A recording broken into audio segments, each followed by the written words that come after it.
અમદાવાદના વ્યારામાં બ્યુટિફિકેશનના કામકાજમાં ભ્રષ્ટાચારના આક્ષેપો વચ્ચે વોર્ડ નંબર 4માં વ્યારા આર્ટ્સ એન્ડ કોમર્સ કોલેજને જોડતા માર્ગ પર આવેલા ગરનાળાનો એક ભાગ ભારે વરસાદ બાદ બેસતા ગુણવત્તા સામે સવાલો છે।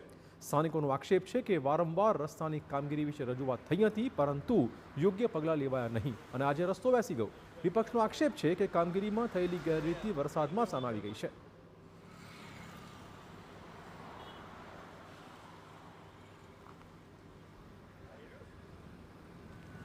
दस 15 फूटનો ખાડો પડી ગયો છે અને આ ખાડો નગરપાલિકા દ્વારા જે બ્યુટિફિકેશન કરવામાં આવેલું છે તે જગ્યાએ પડી ગયો છે।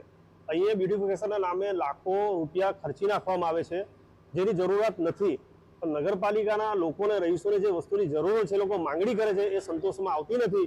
આ બાબતની રજૂઆત અમે ચીફ ઓફિસરને ગત રોજ 10 તારીખે કરવામાં આવી હતી અમારા દ્વારા કે બ્યુટિફિકેશનમાં ઘણો બધો ભ્રષ્ટાચાર કોન્ટ્રાક્ટરો દ્વારા કરવામાં આવે છે અને એનું ઉદાહરણ તમે અહીંયા જોઈ શકો છો। બીજી બાજુ વ્યારા નગરપાલિકાના એન્જિનિયરનો દાવો છે કે 6 વર્ષ પહેલા રસ્તાના બ્યુટિફિકેશનની કામગીરી થઈ હતી અને કોઈ સમસ્યા સામે આવી નહોતી। કામગીરી સંપૂર્ણ સફળ રહી હતી, પરંતુ ભારે વરસાદ અને રસ્તા નીચેથી પસાર થતા રેલવેના ગરનાળાના કારણે વરસાદમાં રસ્તો ધોવાઈ ગયો છે, જેનું ટૂંક સમયમાં રિપેરિંગ કામ કરી દેવાશે।